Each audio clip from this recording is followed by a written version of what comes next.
So I start. Welcome to Wet Your Palate. Oh, we'll give you a little taste. Of all the shit we just talked about on this podcast, we went through, some really interesting... I don't even know the name of the book. What was that called? Second to the right. Second to the Right. Chris is in a book club with a bunch of girls. Hey. He went undercover Whoa. to find out what the new version of romance novels can bring. Yeah, it's really going to change. Pretty fucked up, honestly. Yeah, I can't even talk right now. It was a lot. Yeah, Peter Pan. And I went deep into Neverland. Orgies. We did a little story time. Yes, we did. Yeah, Joe. How I've screwed with my family over the years, and some of the crazier things that have happened within the company. And Joe drugs. No. I don't drug. Okay, why don't you finish that? Okay, no, sorry.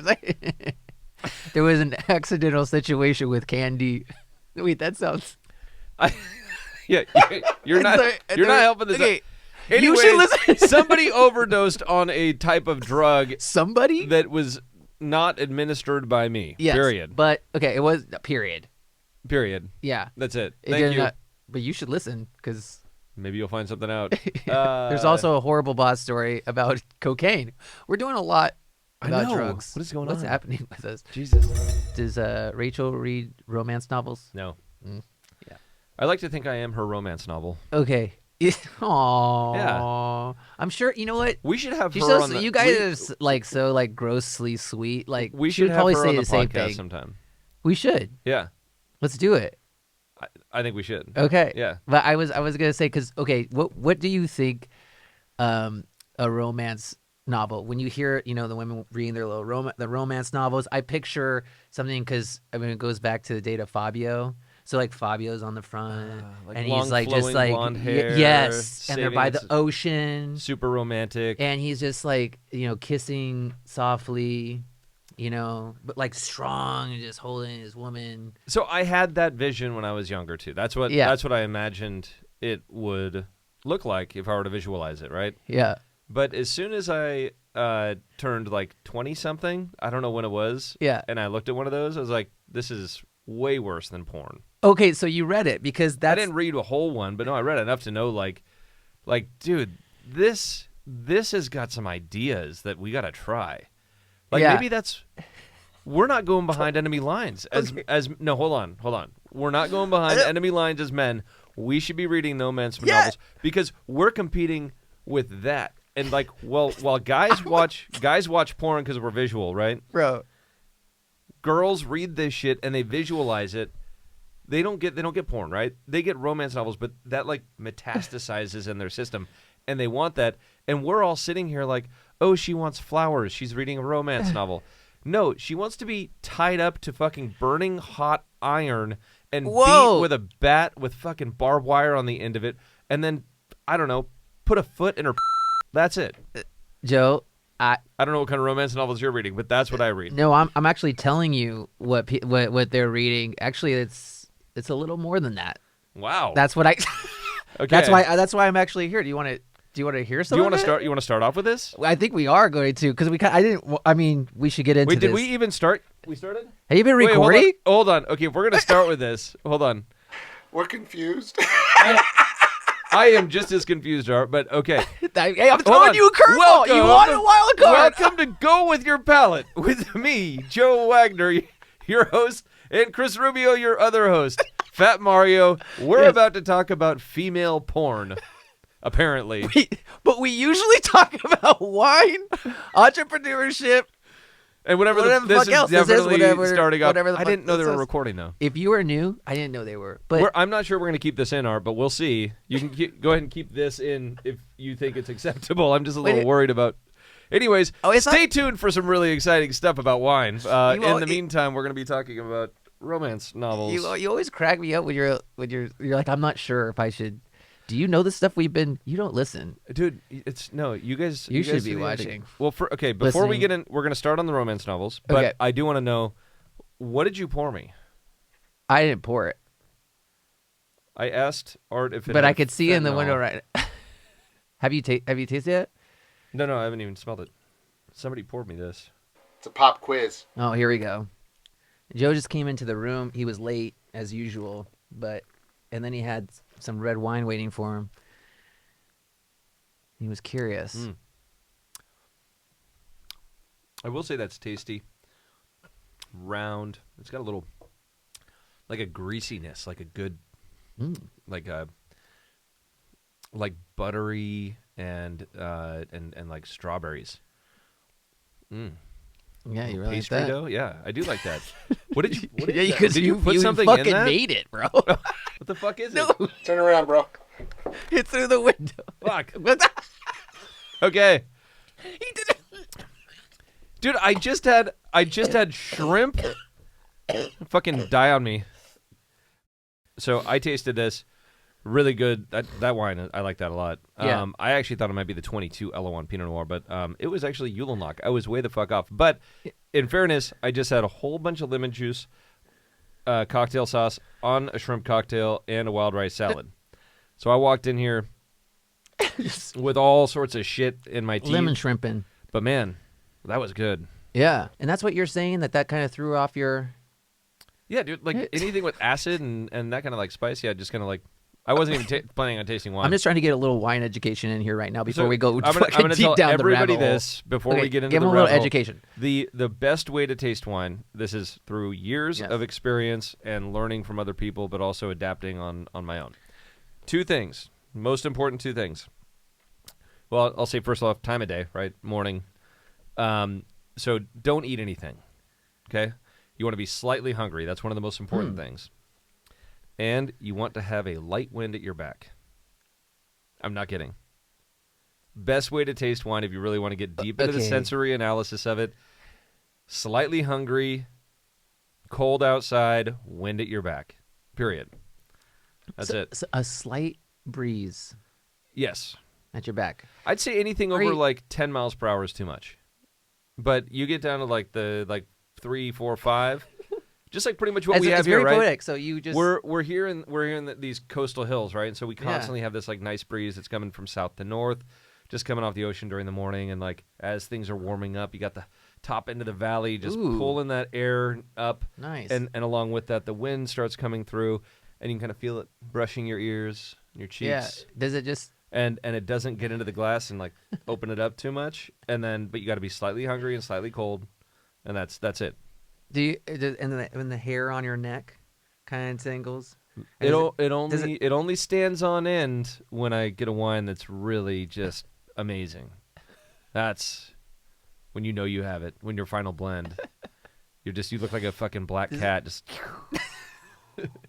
So your whole like frightened in the night. furry onesie that you wear just fucking springs up. I was having a All right. conversation with somebody in the company the other day Yeah. about assless chaps, and I was like, "Well, okay, they're not assless." And like, "Well, if you wear Just- jeans, they're not assless." And I was like, "Hold on." I was like, "So you're telling me if I wore chaps, it would look like I had hair, like fur, on Yeah. the back of my pants, Yeah. but they're still assless. But you said... But you wouldn't qualify them as assless because there'd be a covering." Anyways, But you told the people that you wax, so your I butt's don't- not furry anymore. you think I just like Is a it? baboon? You think I like just wax my butt cheeks? I don't know. I haven't seen know your what? I haven't seen your Hey. ass in a while. You know what? You Wait, can ask that's cool. Rachel when she comes on the podcast. Oh my gosh! okay? So she has to hit you with a little No, you don't even know. fur ball. No, you wouldn't know because you can't grow hair. How are Okay, those? you know, Yeah, I don't- whatever. Okay. Oh, You know, was you it too don't. It's deep? it's I'm light. so sorry. It's like this translucent. Let's get back on track. Come on.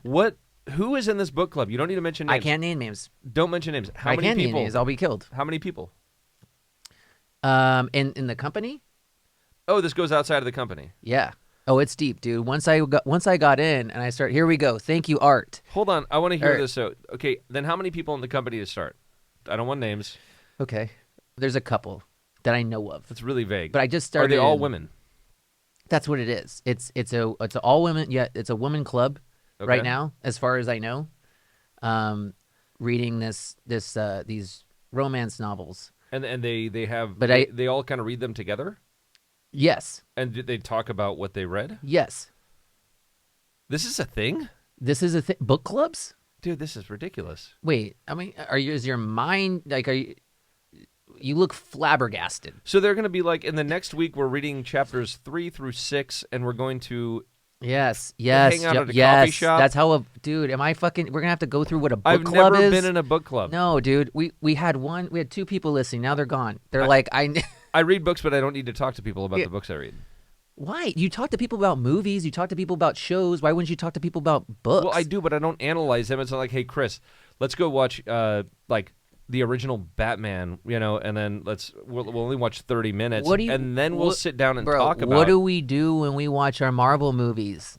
We don't pause it and then talk about everything that happened in the last 30 minutes. We talk about it after seeing it, and we say, okay. Do you not want what? people? Are you afraid people are going to think you're a nerd? How many people in general are in this book club? You're asking a lot of questions that could get someone killed. Now, let me get back to the book itself, okay? It's called Second to the Right. It's like a new take on Neverland, right? So we all remember it's the Peter Pan, Lost Boys, Hook, okay, that kind of stuff.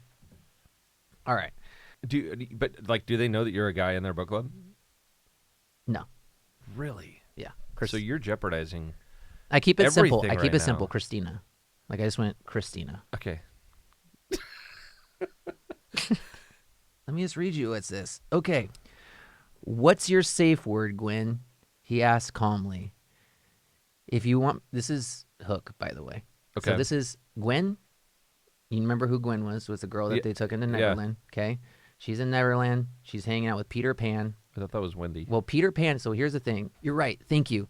Wendy's her mom. So this is like years later. So this is like generational sluttiness. Yes. Okay. Okay, so it's like handed down. Like her mom, I think, is gone. But Gwen's like, okay, I'm going to see what's up. So Gwen's been in Neverland. I don't want to give up too much stuff. That's another thing, too. Actually, I should stop right now. I'm not trying to, if you read this book, there might be some spoilers alerts because I'm reading some stuff from the book. So stop. I don't want to ruin this for anybody. But I just want to see Joe's face as I read him some of this. Okay, so thank you. So right now, Peter Pan had to take Gwen to see Hook because Hook is now dating Gwen, and she's dating like four of the Lost Boys and Peter. I shouldn't say dating. This is like a reverse harem. Okay, ready? I'll just read. Okay, I'm learning very fast. I knew you'd pick it up. Okay, this is Hook talking to her, okay? What's your safe word, Gwen? He asked calmly. If you want me to stop, use your word. I hesitated, wanting to have them both, but afraid of what that would entail. Slowly he began to push in, and I was blinded with pleasure and pain. An animalistic cry escaped my lips as he slid in alongside Peter. That's my good girl. You take us so well. Your was made for us. It was unlike anything I had ever felt. And James's praise only drove me deeper into the madness. Who's James? Hook. Okay. Peter cried out as James began to move in and out, pleasuring us both at the same time. Peter flexed his hips in rhythm with James, driving me to purposes. When I thought I couldn't take any more, I fell over the edge, taking my men with me, the orgasm ripping through my body, crashing in waves as all three of us finished together in a symphony of moans. My body was spent. I collapsed unto Peter, exhausted. James slid out of me gently and helped me off of Peter before carrying me to the bed. He spread my legs, inspecting me for injury before gently applying a warm, soothing cloth. You did good tonight, my queen. Now rest. You earned it. We'd like a cigar back here, please. Okay, so just to clear, did you get what was happening at that moment? Yeah, well, so I just wanted to make sure I was clear. So they were both in her. Yes. Yeah. So at first, because I thought it maybe like double penetration, like back door and front door. You should be in this club because you ask great questions and you're very intuitive. But then when James, aka Hook, started moving, he was pleasuring both. Yeah. Gwen, Wendy's daughter. Yes. And Pedro or Peter. Sure. Peter Pan. Yeah. I'm a little disappointed though. Does the hook ever get used? It does. Oh, okay. It did already. Oh. That was like in the second book. We're in the third. That was reading you an excerpt from the third. Again, spoiler alert. We'll have to put like a warning. Do they ever use Tinkerbell for sexual purposes? Okay, so I haven't really gotten that deep into it, but I've been asking. There are the fairies, and they do get down. This is interesting because they yeah, while it's like that's a very like first of all, the writing very good, very much visualize it, right? Yeah. Like, and as much as I didn't want to see my vision of Captain Hook and this young boy Peter Pan both some girl, yeah, that's what I envisioned. Some dude in a red captain's coat, big old beard, probably smells like shit, and then this little tart in a green outfit. Oh, both this one girl. Okay, so because you don't know, they have changed a little bit. So if you look up these guys online, it's getting a little pedophilia. No. Okay, yeah. Okay. If you look them up online, well, they're still, but they're not like they look. Look, there's one of them actually right there on the TikTok. Thanks, Art. He just back us up. So that's one of them. I think that's Peter. Actually, that's what Peter looks like with the freckles on his. Okay. So they're all like these. They all look like emo. I don't know. They look, all right, but 18 kind of look so all buff and muscles and stuff. I could see that the premise of this being something that really applies to women, especially the aftercare. That's a big thing. I don't know if in your life you've experienced the happiness and joy that it brings a woman when you do aftercare. Yes. Just that one little thought. Like number one, you got to start with you start with the cuddling, right? You don't just get up and go. Yes. But that's like the standard guy move, right? So guys, if you're listening, don't just bust and leave. Like that's not cool. You got to just chill there. Yep. Head on the chest. 100. Let them hear your heart and your breathing and whatever else. Connect. Well, yeah, exactly, and that's important. And like actually feels good as a dude too. Yeah. Okay, so you got that part, but then the aftercare where you're like, no, honey, I got this, and like and then so that all plays into the woman's psyche, I think, very well, and the expectation of what their partner should be doing for them in and post intercourse, right? So the writing, storyline, all that stuff, totally see it as a fantasy. What's interesting about this is there's a real edge of like cosplay. Yes. There's like a real there's an edginess here that's the edgiest part. Honestly, yeah. Because I'm going to tell you right now, what you just heard, like there's also where it gets more dudes. The Lost Boys get involved too sometimes. Sometimes there's like 5 dudes. Wow. At one time. I don't know what's going on with women these days, man, but I felt it was a very interesting thing. Do you think you can keep up with the next generation of women? I mean, honestly, like I think you're asking me. Can we? Can we? Because this looks like there's there's 5 dudes. Look, if you were to say I have a fantasy that I want to hook up with 4 girls, do you know how hard that would be as a guy to do? To actually physically do it? That too, but no, I'm just saying like to orchestrate it, like without paying for it. Without paying for it. Well, that's why I kind of think it's interesting because I think it's kind of referred to as orgies in this, but you got to be a celebrity dude to be able to get that orchestrated. But I always kind of imagine a girl. If I was a girl, I could go on Tinder and line up like a 10 dude and me orgy in probably 24 hours. Oh yeah, for free. Well, you said that the swingers always come for you. Yeah. You're fucking awkward. Please. You're always accidentally. If you're a getting swinger, just know that I, number one, don't like to party, as you call it, and I don't like to f your wife. Look, if you are swingers out there, just know Joe is like super polite. It has a big heart. He's just being nice. He doesn't know how to say no. I actually didn't know anything about it until kind of recently, where I was like, oh, fuck.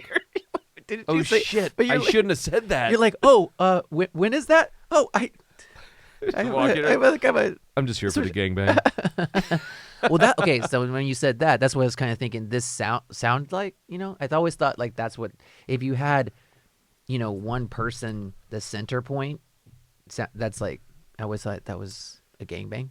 Yeah. Oh yeah. Yeah. So an orgy is everybody hooking up. Orgy is like gangbang a is bunch one of people person. Yeah. Yeah, but it's been intense to see what the level is because what you started out with talking about was something I thought about with 50 Shades of Grey. Ah, You know, yeah. when that book hit and it was a big thing, and then the whole joke was that, or it wasn't really a joke, but it was just the humor in it was, you get a lot of, and it was majority of women reading it. I felt at the time that I was talking to, and they would be like, "Oh, I just want a guy to like do that," and you're like, "No, I don't." You think you're reading it? Yeah. But if a guy just like grabbed you up and got you up in his loft, like by yourself, tied you up and started like, You know what happened shortly after that came out? A the lot age of consent. Yeah. It didn't fucking exist until like a year after. Yeah. And it was like the girls were, and maybe it was one, maybe a dude was, and I'm not like making excuses, right? But like, dude, so many people were canceled. So many dudes were like, just accused, and accused meant you were guilty. Yeah. For a period. And there were people that were guilty. Like Harvey Weinstein. Yeah. Like that guy. Like, there's shitheads like that, right? Yeah. You'll see. And like even that excerpt that I gave, there was the mention of the safe word. Yeah. They make sure that they're, even when they're going through their whole thing, that they're like, do you remember your safe word? She acknowledges that she knows. What we remembered Neverland as, this is very different. I guess that was the biggest shocker. So are they going to make a movie out of this? No, just seriously, like it's actually really that's an interesting take on the romance novel, and I can see that, like, because cosplay is really becoming a big thing. Like I'm kind of intrigued by it. I've never done it, but like I'm kind of intrigued by it just because like we grew up with all the comics, right? Yeah, and I always like their outfits are fucking awesome. Yes, and you're like, dude, I want to look like that. Like right now, on the count of 3, the hottest outfit. Oh, ready? Okay. What? Okay. All right, go for it. 1, 2, 3. Psylocke. Boom. Hottest outfit, bro. I thought you would say Jean Grey. No, dude. Come on, dude. Really? I was always about Psylocke. Oh, me too. Yeah. She's the hottest. Dude. Yeah. Dude, yeah. But, you can pull up a picture of Psylocke. Yeah, bring up a picture of Psylocke, actually. Yeah. Get us on that, but... Dude, I don't know, but I was that. laughing when you said, did they already make a movie of that yet? I mean, I'm sure they've done like a Neverland porno. I mean, that's kind of pretty. Because how would you be able? How would you be able? Yeah, but I guess you could do a movie on that, and it would just be not rated, and then they could put that in theaters. You couldn't show the porn part of it. There's some heavy stuff. You need to, because you'd have to be, because people would be like, you want people to walk out of the theater being like, hey, they stay true to the book. Like that's what I like about it. So if you're gonna stay true to the book, you got to show the double. Yeah, but girls don't like to see that. Girls like to know, right? So like they like to know that this is coming. So then you just have the cut like right before Peter and Hook do the double insertion. Then they just cut it with this. Okay. And then see her like roll off the bed or whatever she rolled off of. Yeah. And then get the hot towel. But would you want to see? You did good. But no, but then also I would want to do it. I'd want to do it in those high tech. Wait, hold on, dude, bro. With those high tech theaters, like the D4X or whatever, where it like sprays in your face and the scents and the fucking rumblings. Okay, this is Psylocke, by the way. Cosplay. Okay, get rid of cosplay. Just look up like Psylocke. But okay, so I could see this being a good movie, but this would be an adaptation. So going back to cosplay being big now, right? Yep. Obviously, he just pulled a Psylocke cosplay. Yeah, that's a fucking hot outfit. She's got like the thigh highs and everything. She's got the gloves all the way up her arms. Yeah. It's like, Rachel, if you're listening, can you please dress like this maybe this weekend? Dude, that outfit is that was killer. Can you imagine us though? We were just young teenagers. We're growing up. Going through adolescence. Yeah, we had this. We were even younger Victoria's than that. Secret magazines we had to steal from our mom. We weren't even teenage years. And that's what they were doing. See that? Yeah. See that behind shot? Yeah. Oh yeah. Dude, that shot. Think about it. That's what we're like. Anyways, X-Men. They did well. So now you got 50 Shades of Grey meets cosplay. Yep. Right. That's what this is sounding like to me. This sounds like it's got. You like the cosplay, yeah? This has got every young, like under, mature age, so whatever, 18 to 25-year-old female probably like interested. Yeah. So yeah, I'm hoping that they do a movie. I'd actually watch it just to see. I actually thought 50 Shades of Grey was pretty enjoyable.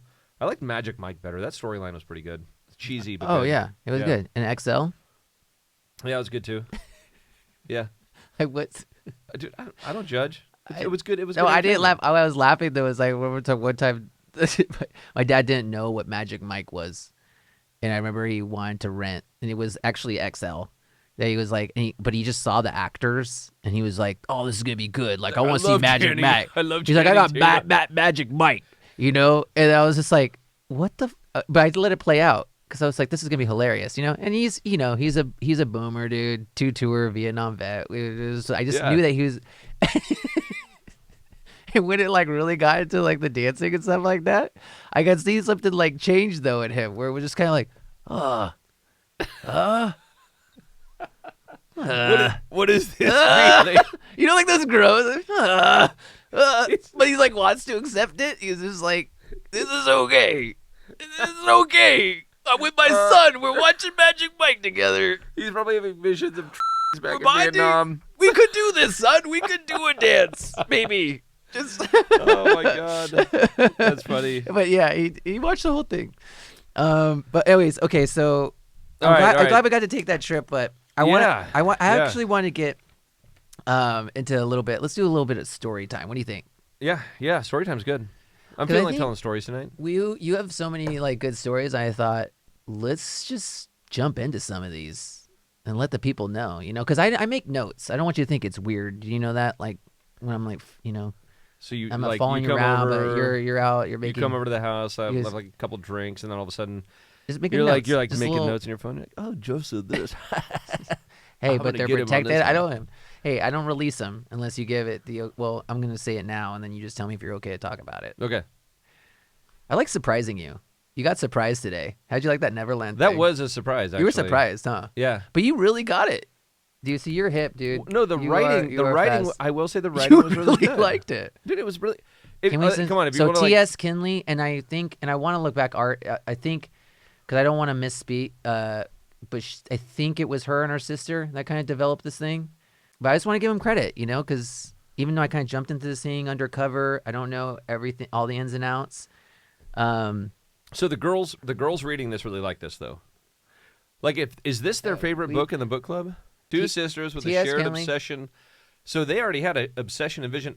How old are these sisters? Or is this them, the two gingers right here? Yeah. Okay. Yeah. In the picture. Why? I always laugh because your wife is, but you're always these two gingers. Dude, you go I heard- up. You could be a 5. Just You're know immediately a he's- 9 if you got red He's hair. very okay? yeah. He has all of Yeah. the love and respect for if you're a ginger. Didn't you tell me that the freckle? So what'd you say about the freckles? The again? freckles. Every freckle is a soul that's been stolen. Okay. Yeah. But you know what? That stealing souls also Yeah. leads to experience, right? And they just keep capturing them along What the about- way, and like there's about- there's no end to the opportunities that Yeah. that you can have with the ginger is how I look at it. Like Yeah. they continue to evolve, and it's almost your role to match their energy and to try to challenge them, but you're never challenging them. Like Dude. I can't win. So you're I not. can't Are beat you, her. are you surprised that that's who wrote the book? Two gingers? Fuck Yeah. no. No. Dude, you got this is Voltron, man. This is what their powers are way stronger when combined, They're right? like, we're gonna change Neverland forever. Because that's what you were thinking about that kid flying around in a green costume. Yeah. And boy, now they're men now. They're definitely men. No, so do you have any Okay. information? Well, We're I'm going okay. to look that up later. But so we're Okay, doing story time. Story time. Okay. Let's jump into. We gotta do some stuff. This I is know. kind of Okay, about wine, okay. because this is actually really deep for you wine lovers out there. And I want you to be truthful. I want you to tell me about the Gina Gallo story with your dad. You make it sound like it's so naughty. I mean, You came in here locked and loaded with naughty. you woke me up by text. I think it was like woke you up. I think you had a dream about it. Okay, so my dad and Gina Gallo. Mhm. I know somebody's gonna play this for him, and right about now he's gonna be like, "What the fuck is Joe gonna say?" You're getting- So no, this goes back to the early days in my career, right? Like early 2000s, and I worked with my dad a lot. Like I saw him like every day. Like Yeah. we were very close. and we still are very close. But like I used to see him like literally every fucking day, and so it was during a time when there were a lot of people may not remember what a print ad is. Like you buy a spot in a magazine. These are things, they were paper. A spot? You buy them at a store and you'd flick through them. They'd have articles and interesting things like that. Anyways, Thank you for explaining. they're it. kind of from yesteryear, a relic of the past. Where do you get them? I mean, I don't know. You probably have to go to an antique store now. So Gallo was doing print ads. Mm-hmm. And there were these full-page ads, and it'd be Gina Gallo, and I had never met her at the time, and then Matt, which I think is her cousin. Gina being kind of the winemaker, and then Matt being, I think, the vineyard manager. And so it'd be a picture of the two of them, or just one of them walking through a vineyard, and it would have a quote and whatever else. And like they were really kind of pushing the Gallo of Sonoma thing at the time, right? And I always thought like, oh, she's like looks good, like cool ads are really nice and everything. So what I started doing was I started cutting those ads out that had just Gina Gallo in them, and they ran like, I don't know, dozens of these things. Uh-huh. And then I'd write a love note on the ad, and then I'd frame it and then give it to my dad as a gift. And so it'd be like, my dearest Chuck, how I long for your embrace in the vineyards once again. And like these elaborate stories, and then I'd literally frame it, and then he'd get it as a gift. And so I don't know how many of these I did. What? But they would always end up on like a shelf for a little while in his office, and then they'd disappear. So I wish I still had some pictures. But the people. So I've gotten to know Gina since then. I mean, I was young and like I had never met her. She's a very, very nice woman. Does very well. And the Gallo family has done phenomenal things for the wine industry. And so and I've gotten to know some of the Gallos well. Like they really do some of the shit that none of us could do. Like they're big, and they also focus on a lot of qualitative projects, but they have the ability to do this stuff, and like we all have to be thankful. And I hate when people in the industry are like, "Oh, they're the big bad wolf," whatever. It's like, no, they're actually like they're kind of the front line for us. Like they're the ones doing all the legwork with the federal government and shit with the TTB. Yeah, and they also ask for our advice, which I very much appreciate. Not just ours, like mine, but like the industry as a whole, every level, because with great power comes great responsibility, right? And so that responsibility needs to be cherished, and they cherish it. And they understand that it's not just about how to help them, how do you help all of the industry, and you need every element of that, from your 100-case producers all the way to your millions of cases producers. Anyways, so I thought it was really funny with that story. So it went on for a couple years. I was just screwing with my dad. And that was it. I actually don't think I ever told Gina that. Next time I see Gina, I'm going to tell her that. Well, hopefully she listens. I that wish. Would be. Dude, can we send her this this before segment? iPhones? I wish I still had those, even just pictures of those framed pictures. Okay, so I have questions. Yeah. Can I go? Go. Okay. So your dad actually thought they were from her, right? Is that was your thought? Did he ever mention them to you? Like, did he ever? He did. He caught on at some point, but I don't know if he knew who they were from. I think he knew they were a prank. Okay. Because we always pranked each other, right? Like, yeah. I mean, he still pranks you today. When I turned, what was it, 18 or 21? He wore my dreadlocks. Yeah. Like he saved them. when he turned 60. I shaved a receding hairline and wore a vest underneath a suit to gain some weight so that I looked like him at 60. Like, and dyed my hair gray. That's the kind of family we are. So that's good, dude. Do you have a picture of that? You seem to also take jokes pretty well, right? Yeah. Have you ever done a prank or a joke that went too far with for your my dad? Yeah. Where he was like, "I'm not going to talk to you for a few weeks." Yeah. No, never. Yeah. Has he ever done one to you? No. Yeah. See, you guys. Well, I think, and it's you like give it and take it. But I think you are also raised like that, right? Like, with a little, like, you gotta have levity. You gotta have like a little bit of like, just not a little bit, but like you gotta just be able to let things brush off of you. Yeah. And some of them might be true, right? Like some of the shit that might be like a joke might actually have kind of a, like, hey, question yourself on this, because you know what I mean? Like, yeah. You're looking at it, you're like, oh yeah, that's fucking my bad. Like I got to work on that. Like he's just putting it in a spotlight and making fun of it. knowing that I'm going to internalize it and act like it's a joke right now, but I'm going to go home and cry. Yeah. And I'm going to be better next day. Like that's there's an art to it. That's yeah. That's good. Yeah. Mentally strengthening you. Yeah. You know? Yeah. I do the same to my kids. Yeah. That's what I was. That was exactly. You what I know, was they thinking. are going to like they won't realize it until they're like in their early 20s, and they're gonna be like, God damn. Well, I'm really glad my dad fucked with me like that. For sure, because Yeah. I mean, it makes like I said, you're strong for society where they're not going to be pulling punches. You saw that movie Gran Torino? I did not actually. Okay. Yeah, There's should I one- see it? There's one scene in there. Yeah, it's okay. It's not a great movie. Clint but Eastwood. Yeah, yeah, and so he kind of like brings in like this young kind of Asian gangster type guy, like Yep. like you know, a little thuggish. Yeah. Kind of going down the wrong path, and he tries to like help guide him into like the right direction, right? Yeah. Like good story, good meaning, and all that. But there was one scene in there when he like goes to the barber shop with this kid, Uh-huh. and when I say kid, like I think like maybe 17, 16, 17. Right? Yeah. So like nearly an adult, and and basically he teaches him how to talk to a guy, like to guys. Yeah. And it's just this scene of these old dudes talking shit to each other, and you can see like on the kid's face, it's like what. Like you're not getting in a fight over this? Like, no, this is how you like, you know, you commit like you and I communicate like this. We give each other shit all the time. Exactly. Yeah. And it's like, and people don't. The next generation doesn't understand it because there's so much sensitivity training, and you might hurt somebody's feelings. And it's like, grow a fucking thick skin and carry a set of balls with you. Like, you got to be able to talk about stuff like that. Like, I mean, you could look at it and relate it straight up to satire. Yeah. Like without the ability of having satire, which is the last bastion of, you know, criticism to anything that is deemed, not okay to talk about, right? Like, whatever you say, the vaccine. So you had to resort to satire to talk shit about the vaccine, otherwise you were canceled, Yeah.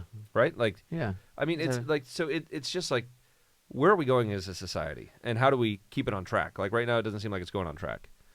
And at some point, we're gonna have a whole bunch of kids who also grew up watching South Park, Family Guy, whatever, like, and listening to all these podcasts that are talking a bunch of shit, come out and be like, you know, oh, I'm offended by whatever so and so said. And it's like, dude, you know what society is. Yeah. Go put a Band-Aid on your and shut the fuck up. I don't know what else. Well, I love the comedian world. I mean, that's, you know, when you Yeah, see yeah. like how comedians coming from all walks of life and how they interact with each other and how they bust each other's balls Yeah. and how well they take it, and like that's how I think it should be. Because it's coming in love. It's bringing people together. Yeah. We're all human, and we can all make fun of each other and laugh at it and not take it seriously. That's exactly And how it so should love- be. Yeah. Yeah.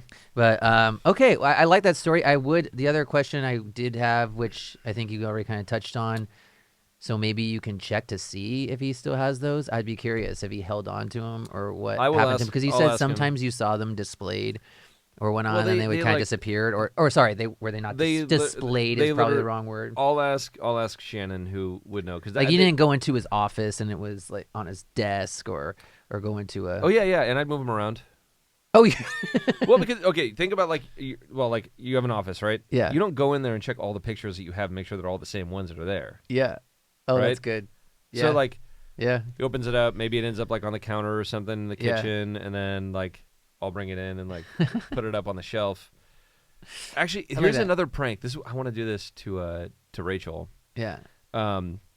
Print out a bunch of pictures of her and like, you know, kind of like some cheesy dumb pose or whatever, and like do it in black and white and put it into a picture frame, or Yeah. like, but do like 5 of the same picture frames and go into like Target and just put them on the shelf like they're for sale. And then just like go shopping for picture frames. I just saw. I was like, my mouth is open. How that? I'm gonna give you credit, bro. That's brilliant. Dude, And how funny I would looked that in be? the window and I saw Art's mouth and his mouth was open, and I looked at Chad and Chad was just. But Dude, imagine you walk in there and it's like, what the fuck is this? And you got like 5 of them, like five stacked deep, right? Dude, And you even like okay, we're price doing tags that. and shit. We're Yeah. doing it. You heard it Yeah. first. If you're listening, is okay. Well, we better do this in like the next week then. Okay. Yeah. Okay. All right, we're doing it seriously. No, I'm down. That is great. I love that. All right, we're gonna do that. I think we have time for one more, maybe story time. 'Cause we're gonna get some stories out too. Okay, go ahead. And again, tell me if you don't want to talk about it. And I'm not trying to bring up like beef or anything that you may have or whatever, but what's going on? You know how there's neighbor wars? Yeah. We hear about that and we know how crazy those things can get. Yeah. I'm going to try to shed some light on vineyard neighbors. And you have a vineyard neighbor, Dave Phinney. Yeah, kind of. Yeah. And Art, can you Art has a video here actually. Wait, hold up. Wait, before he plays it. Oh, did you know that we had this? Hold on. Can we play this? Wait, okay. Okay. Do you want me? I know what this is. Do you want to talk about it first before we play the video, Do you, Joe? you want me to preface this by Vineyard Neighbors, and then maybe I'll let you play it? You're getting a little sweaty. No, there's nothing bad with this. Oh, there's not. So I will say, here is an example of Vineyard Neighbors, right? I've talked about this, like, Okay, yeah. you got I'll a problem? I'll let you speak. You got a problem? Yeah. And you're complaining to us about, like, we're cultivating, there's some dust associated with that. Pretty common practice in farming. And you complain and complain and complain, and then I put a row of bushes where your house looks over vineyards, right? Like on my property, but so it blocks your view. So this is just last week, actually. We had so the neighbor that was complaining, one of them that we put a bunch of bushes behind their house, they ended up selling their house. New neighbor came in and wanted to met up with them, and like good conversation, told them what had happened, why we put that row of bushes up. Like, would you ever consider, taking them down? I was like, look, if you guys ever complain and don't like what we're doing in the vineyard, I'll just request that you put them back up. Yeah. That you replant them. And I'll take them down right now. They're like, really? So we fucking cut them down last week. Oh. Yeah. So, like, there's always, but I also think that's like part of the corrective action, right? So like and that's prefacing it. Now they know, like, okay, there's at least a standard. And if there's a problem, we talk respectfully to each other. We don't be assholes. So this video and maybe the audio that people are going to hear, we have a vineyard neighbor who happens to be a friend of mine. His name is Dave Phinney. He also is a winemaker. Yes. And he has a vineyard in Santa Rita Hills, not quite vecinos, not quite our neighbor, but within a stone's throw, literally, of our property, like across a road. Yeah. So our properties don't like abut up to or join each other. So every time I'm down there at our vineyard, the Glacier Holt Vineyard, I just happen to drop in and just check out his vineyard. And so he's on this slope that's just to the west of us, and he kind of is our buffer. He takes all the wind, and he allows that wind. His vineyard is like a ramp, right, for the wind. And so the wind comes in, hits his vineyard, and it's maybe like a 400-foot high ramp. And it throws the wind over our vineyard so that our vineyard doesn't get this shitty weather and ruin our crop. And so I go down there, and I don't know which video this is you have, but there was a video, and I sent it to him because I compared our crop to his crop. And if you don't have the visual, I'm sorry, but it is a stark comparison between the amount of baby clusters that are developing on these two vines. Hey, Dave, I just wanted to say thanks for being our windbreak. The crop is looking pretty decent, and I gotta vineyard. Thank you for it. Yeah. I mean, this might be a 9-10 tons to the acre. We're just gonna have to thin it down. If you want us to toss into your way, just let me know. You sent him. So I sent him that, but then I also sent him a follow-up, which was in his vineyard. I think we have the follow-up. Hey, Dave. I'm here visiting this organic vineyard and just checking out the crop yield. Got 6 clusters here, maybe 7. So, hey, if you need any help, just let me know. We can just drop a couple of tons off for you.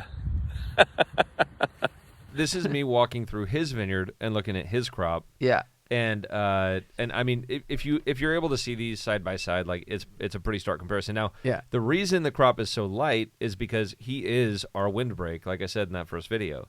The wind hits him the hardest, and kind of like ramps up over ours, and we end up getting a good set because if you have a lot of wind during bloom when you're setting your crop, your blooms can blow off, and you won't actually get a good set. So when you have a good, good, still, moderate temperatures, all that, you're probably going to get a good crop. So we always get a good crop down there. And I just have to say, from the bottom of my heart, thank you, Dave, for all that you've sacrificed to allow us to make really good wines in reasonable quantities. Anyways, yeah, so Dave and I have a little bit of fun with each other. We just screw around. I mean, there's like a bunch of, like, he had a whiskey called Burning Chair. Yeah. And I think he's discontinued it, but he's focusing on Sauvignon Cook. But the picture was literally a chair and a fire. And I happened to be like doing a bonfire with the kids one night, and we broke an Adirondack chair. And so I threw it in the fire and took pictures and was like, hey, I got your next label. Nice. So yeah, I was dramatizing a little bit, but this is great just to show how this is the fun that winemaker to winemaker. And this is also how just you guys have talk. fun, dude. Yeah. Yeah, you can just be like, you know, and you're talking bullshitting some shit. Yeah. You know, because that vineyard is producing great Belglas Chardonnay, right? And Pinot. And Pinot. And I mean, he'll tell me straight up, is like, it- I'm compensating for something with the wax. Like, you know, and I got to own that. I got to be like, you know, I mean, maybe I am. I don't know. Yeah. Yeah. You talk shit about your wax, so I'm not going to show him my dick. wait. Dude.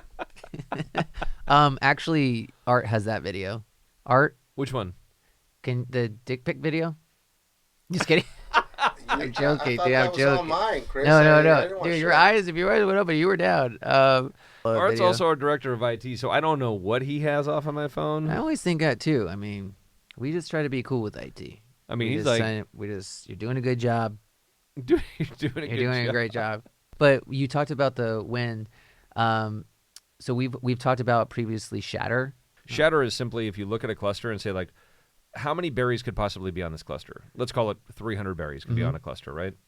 And shatter would be, like, heavy shatter would be, you might have, like, 150. no, like 10, 20 Oh. berries on a cluster.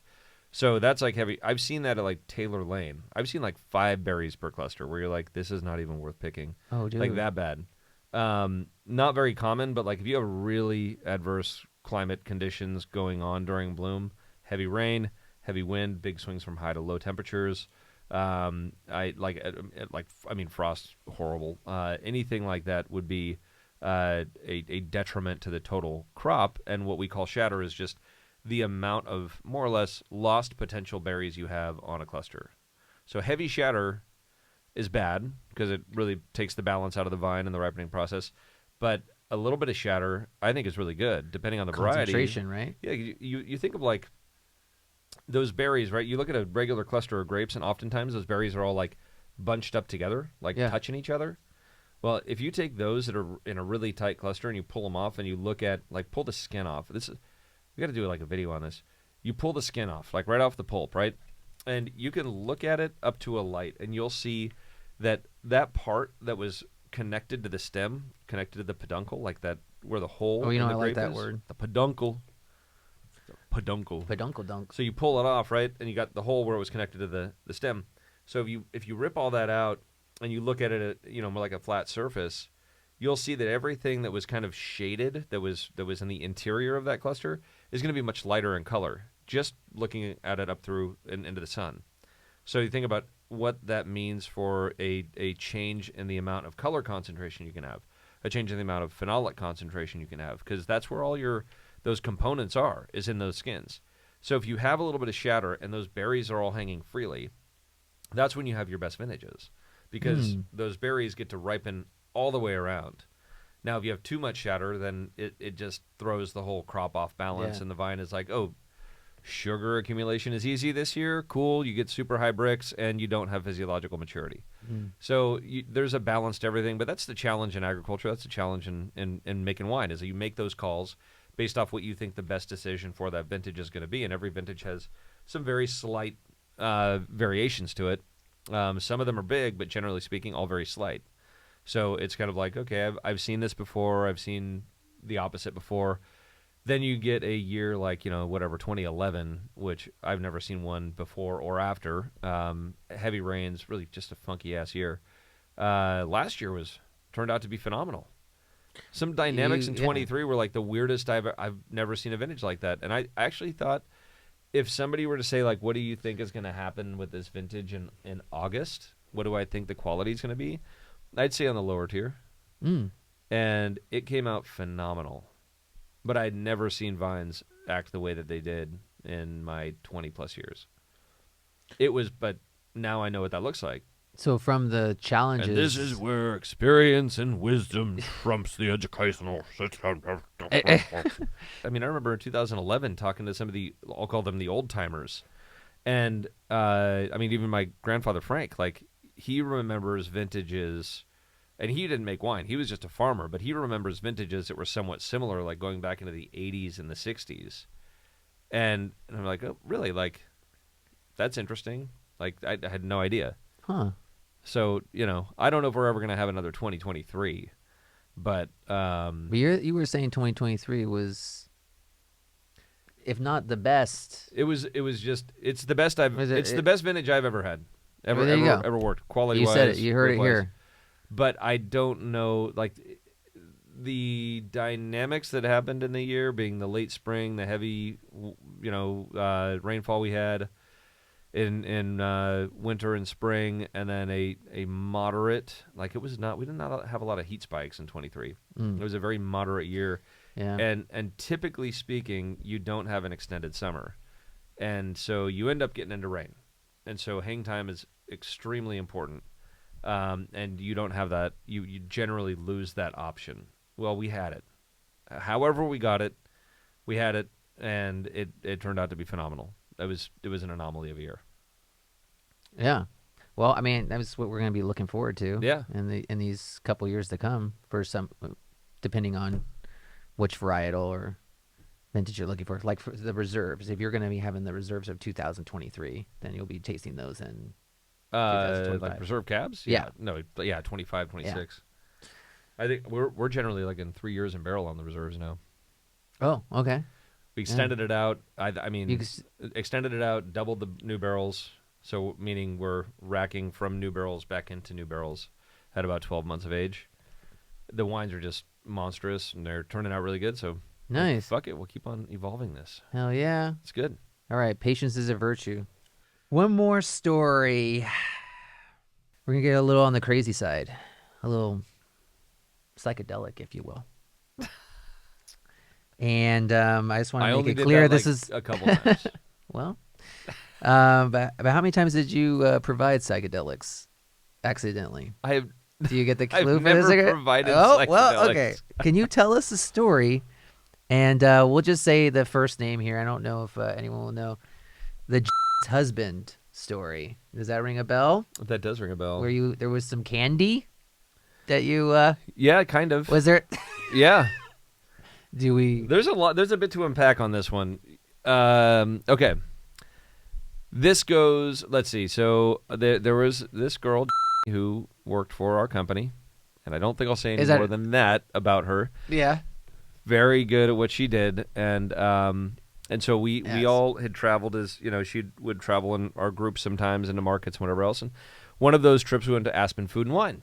Yeah. And this is like right after they had legalized recreational marijuana use in Colorado, which is the first state to do it in the nation, right?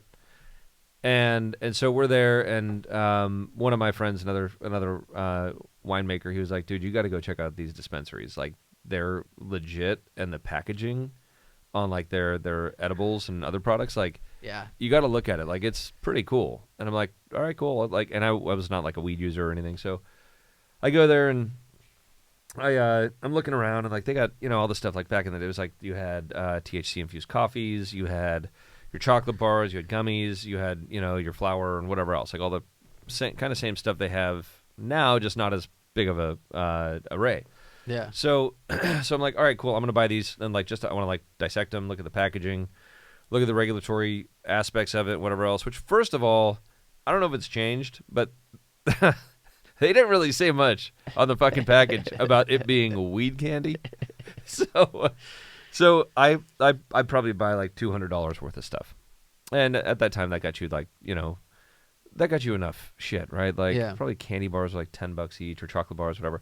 And so get home, and I tried some gummies. I fucking barfed my brains out.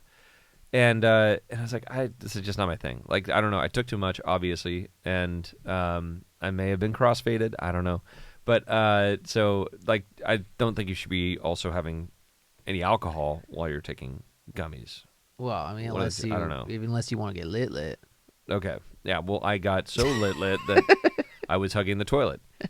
And so the next day I'm like, all right, for packaging, I'm just going to like take pictures of all these, and then I'm going to bring them in and give them to a certain department that I knew there were a number of people who participated in marijuana, and it was one of those people. Oh. And so I bring them all in. I'm like, just, you guys do whatever you want with these. Like, I'm good. You guys enjoy it. So fast forward, and I got to tell you, like, I didn't know anything about this until months after the incident, right? Okay. So the incident. So the incident, what happened? All that I saw was normal day, like, I don't know, mid morning, and everybody's working, and just is distraught and like is like crying to the point when I think another girl that worked there worked with her at the time had to drive her to the hospital, and all that we knew that she was going to the hospital, and so like we're all thinking like her husband died or something like that. Like, so we knew that there was something that happened, but she didn't know what, nobody knew what, but we all just knew that some shit went down. And he worked like the night shift at another winery. Yeah. So off she goes, and we're all just like, okay, obviously she's got real shit to deal with. No issue, whatever. Brings her to the hospital, I think, or brought her home and then to the hospital, but I think it was the hospital first. Anyways, so apparently her husband, who had gotten off a night shift and went home, apparently he's a big chocolate lover, and took all the chocolate bars. And so I find this out, like, this is like 3 months later. And I are like walking, we were talking, and we were like walking across to Dean and DeLuca at the time to get like a coffee. And she was just like, I have to tell you this. And then she tells me this story. And so what happened was he apparently ate the chocolates. Like, I'm talking like 4, 5, 6 bars, like whole bars, where like usually take a little brick of a chocolate bar. He ate all of them. Yeah. She had no idea. He had no idea. He had zero idea that he had eaten anything that had THC. He's in the hospital. He calls an ambulance for himself. The ambulance comes and picks him up, brings him to the hospital. All of his vitals are fine, apparently. And they're trying to figure it out, and they end up discharging him. He goes home. And so finds this pile of chocolate wrappers that say, "I found your stash." Or something to that effect. Yeah. And it was like, you ate all... So she had hid them, maybe not as inconspicuously as she could have, but she had hid them, and he found them, and he ate fucking all of them. It got super high. Like, I'm imagining I don't know, maybe 1,000 milligrams of THC. Like, damn. Like, each one of those bars, I think, was probably 40, 50. So maybe and he was thinking it was maybe her... 200, maybe 250 milligrams, whatever. That's still, dude. I took 30 once, and it was not fun. It was not cool. Well, yeah, and he doesn't. I mean, he didn't really. And mess he didn't with know. it. Yeah. He didn't. know. No, he didn't mess with it beforehand, but he also had no idea why his brain was going where it was going. Yeah, so I'm saying, like, not knowing and also having no tolerance, and then I think it's kind of funny that he thought he was, I found your little candy stash, and left this, cutesy note. And then an hour later, he's just like, whoa. He's like, I'm fucking dying! Ah! Yeah. Oh my, the shit he must have saw. Oh man. So, anyways, I thought it was a hilarious story, but he's alive. Yeah, he's alive. Okay. Yeah, he That's survived. good. Okay. Yeah. Anyways, Wow. I thought that was a good one. That was No, here I am incriminating myself because I'm the one that provided it. Well, there's this horrible boss story I wanted to read you. Do you want to read it? You want me to read it? The cocaine addict one? No, I said I'm just waiting for the one to come in when we get one from her. She's like when my boss drugged my husband. My boss tried to kill me and my husband. This one's a short one. You want to do this one? Okay. Remember, horrible.bosses@coppercane.com. Send us your story. We criticize and we help. This is like our therapy session. Yes, and go for the shorty. Okay. I worked for a boss that was a cocaine addict. I hate to break it to you, but I think a lot of them are. Based in my short time on this earth, I've noticed that there's a lot of like, especially like just in the management level. A lot of like I want to almost say like 4 or 5. No, well, at least druggy bosses that are drugging it up. Okay, so he was a cocaine addict. He had a habit of calling you at 2 a.m. to yell at you about random things. He'd have a bump, then spend the next hour running around the office trying to pump up the other workers. The worst part, I could actually envision this. The worst part was that you never knew who was coming through the door in the morning. Was it happy, smiling boss or hungover, burned out of coke boss? The job sucked, and most people would quit after their first late night ass chewing. I mean, short and sweet. How would you criticize this? Good. Thanks for asking, Joe. Don't work for somebody who does cocaine, like, and runs. It's so easy to tell when like when somebody's acting like that, when they're like, handle your shit. You know what I mean? But right. But like I've seen it when like all of a sudden somebody comes back from like the bathroom, and they're just like all jacked up. Yeah. And then they try to tell you, that's my favorite one, is like they try to tell you like, I don't do drugs, or like I don't do cocaine. I'm like, dude, you just did cocaine in the bathroom, and now the line is, how many drugs are you on right now? Yeah. So it's not just like, well, I mean, people are now just microdosing, so. Dude, I don't like when anybody brings drugs. Like if I'm on, I don't know if you can microdose with cocaine. Well, I mean, I guess you can. I've heard actually some stuff in it. I've actually heard that people microdosing that. Well, people do that. I mean, they do it with shrooms, but I've been hearing some stuff of people microdosing other things. Microdosing cocaine is just doing. Is it? It's just doing coke, Chris. I'm pretty sure there's not like an acceptable. Don't tell me what to do, Joe. Okay, I'm just trying this new thing. All right. Now let me tell you about these 5 businesses I want to start with you right now. so that's exactly it. That's exactly like the attitude right there. But dude, the whole microdosing thing. You get business done though. The micro. You just don't fucking remember it.